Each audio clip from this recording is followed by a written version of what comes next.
안녕하세요. 자녀와 부모, 종과 상전 사이의 서로 복종을 말합니다. 오늘 본문은 에베소서 6장 1절에서 9절입니다. 1절, 자녀들이여 주 안에서 부모에게 순종하십시오. 이것이 옳은 일입니다. 가족이라는 울타리 안에서 자녀와 부모 관계의 핵심은 주 안에서 그리스도께 하듯입니다.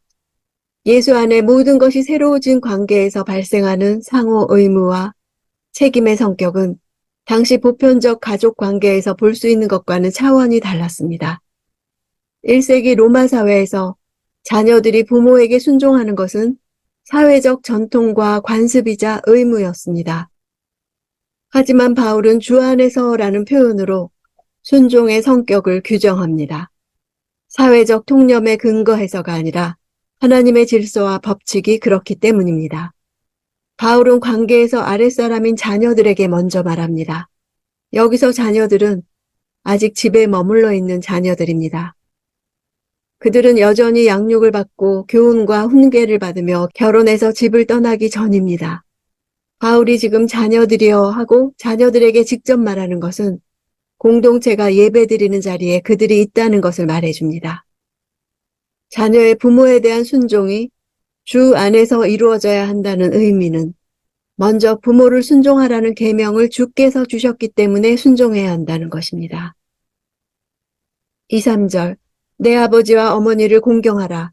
이것은 약속 있는 첫 계명으로 그러면 내가 잘되고 땅에서 장수하리라 라고 약속되어 있습니다.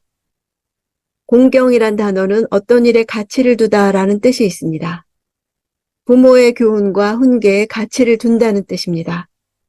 공경의 명령은 집을 떠난 성인 자녀에게까지 확대됩니다. 노년의 부모를 존경하고 돌보는 것을 포함합니다. 부모 공경에는 번영과 장수라는 약속이 있습니다.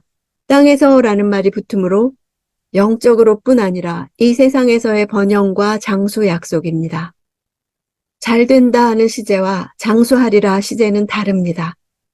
잘된다 하는 동사는 격언적 부정과거로 이미 일어난 일이나 다름없는 아주 확고한 진리임을 보여줍니다. 미래 시제로 표현된 장수하리라의 축복은 장수의 복이 확실하게 일어날 축복임을 보여줍니다. 서로 다른 시제를 사용하고는 있지만 모두 약속의 확실성을 강조하고 있습니다. 장수에 대한 표현은 유대인 사회에서 부모를 공경하지 않거나 불순종하는 자녀들은 극형에 처해졌습니다. 이런 역사적 배경은 부모를 공경하는 사람이 온전한 수명을 누리며 살 수 있었음을 보여주는 것입니다. 4절 아버지들이여 여러분의 자녀들을 노엽게 하지 말고 주의 교훈과 훈계로 양육하십시오. 아버지들에게만 말하는 것 같지만 자녀들과 대응되는 표현으로 부모를 나타냅니다. 실제로 당시 헬라 세계에서는 아버지에게 자녀에 관한 모든 권한이 주어져 있었습니다. 심지어 로마에서는 어머니가 아이를 낳아 아버지에게 보일 때 그 아버지가 아이를 손으로 들면 키우지만 기형 등의 이유로 들지 않으면 죽일 정도로 아버지가 자녀의 생사 여탈권까지 가졌습니다. 그런 폭력은 하나님 아버지의 성품과 반대입니다. 노엽게 하다는 현재 명령형으로 반복적 행위를 규정합니다. 부모가 자녀를 노엽게 하지 않아야 하는 것은 어느 특정한 경우에만 제한되는 것이 아니고 언제나 항상 따라야 하는 명령입니다. 노엽게 하는 것은 학대하거나 인격적으로 무시하는 등 끊임없는 비난과 책망을 통해 낙담하게 만드는 것을 뜻합니다.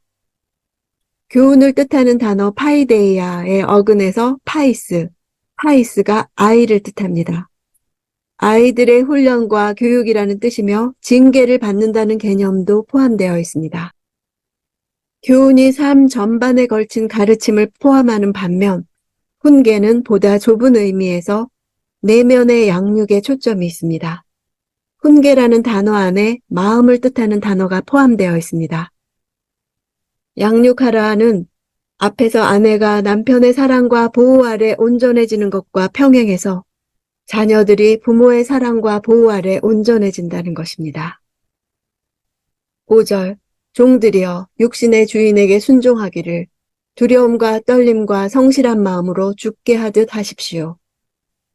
그리스도인 상호 간의 관계에 있어서 주님을 매개로 하지 않는 섬김이나 명령의 모습으로는 하나님의 의의를 이룰 수 없습니다.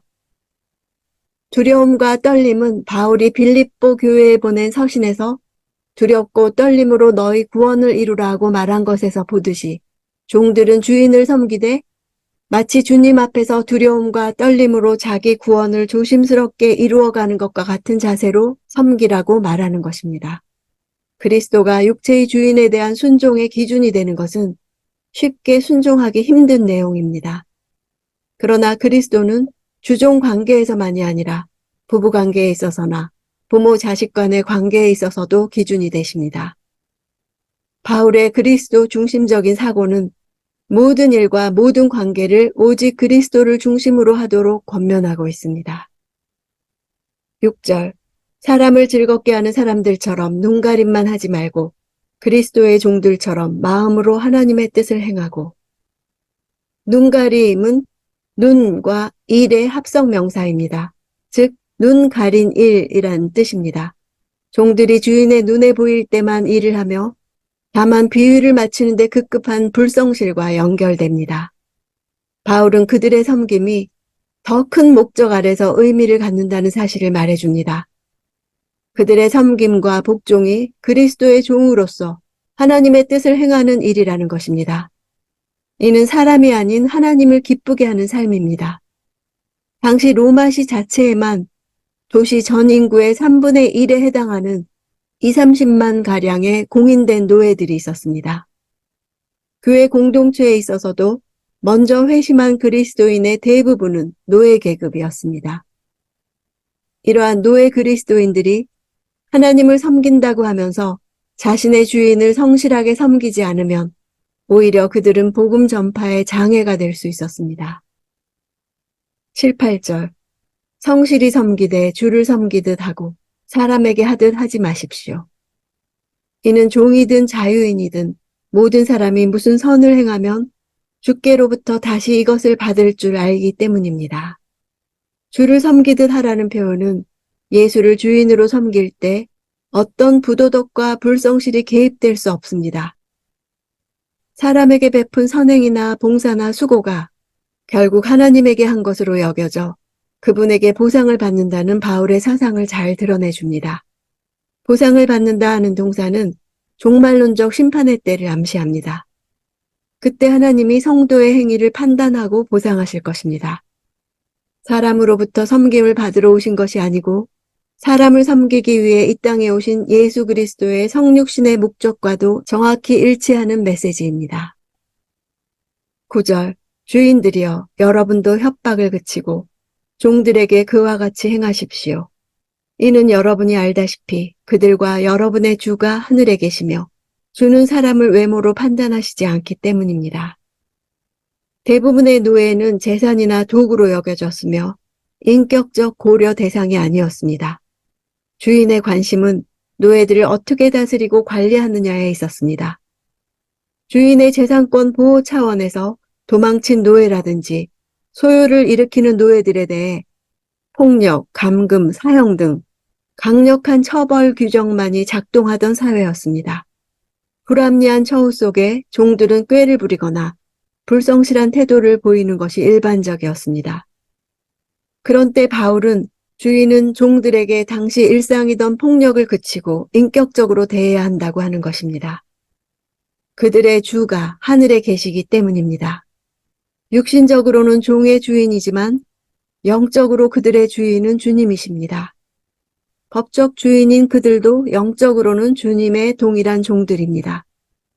그들은 주 안에서 육체의 종들과 함께하는 지체가 되었습니다.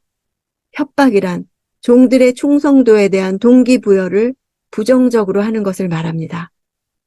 벌을 주겠다는 위협을 하거나 가혹한 말과 행동을 하면 외적 순종을 이끌어낼 수는 있어도 마음으로부터 우러나오는 순종을 이끌어낼 수는 없습니다. 당시 로마 제국에서 종에게 일을 시킴에 있어서 일반적으로 사용되던 방법은 주인이 종들을 채찍질하고 굶기는 일이었습니다. 이런 당시 상황으로 볼 때 주종 관계에 대한 그리스도교의 가르침은 비교할 수 없는 인격적이고 지혜로운 방법이었습니다. 1세기 당시 사회 통념과 전통에 비춰보면 바울의 명령은 가히 혁명적입니다. 로마 시대 가부장권은 자녀에 대한 아버지의 막대한 권위를 보여줍니다. 또한 노예를 재산으로 여겼던 시대에 주 안에서 새롭게 정의되는 주종 관계는 교회의 정체성을 반영합니다. 가정과 공동체 내에서 자행되던 모든 비인격적 폭력과 억압이 예수 안에서 자발적 복종과 성실한 섬김과 인격적 대우로 전환됩니다. 바울은 주인과 종의 관계가 존재하는 현실을 인정합니다. 그 관계를 혁파하는 것이 성경의 목표라고 하지 않습니다. 다만 실제로 그 사회적 제도 자체를 무력화하는 것이 복음의 능력입니다. 부부관계, 부모와 자녀관계, 주인과 종의 관계의 모델은 하나님이 만드셨습니다. 삼위 하나님의 존재 방식과 하나님이 피조물을 상대하시는 방식이 우리가 이 세상에서 만들어가야 할 관계의 원형입니다. 세상과 구별된 거룩한 백성으로서 이 땅에 하나님 나라를 일구며 산다는 것은 세상에서는 절대 볼 수 없고 이룰 수도 없고 오직 성령의 능력으로만 이룰 수 있는 관계를 만들어가는 것입니다. 어려운 관계일수록 주를 생각하며 죽게 하듯 하는 그 마음을 받으시고 가능하게 하실 것입니다.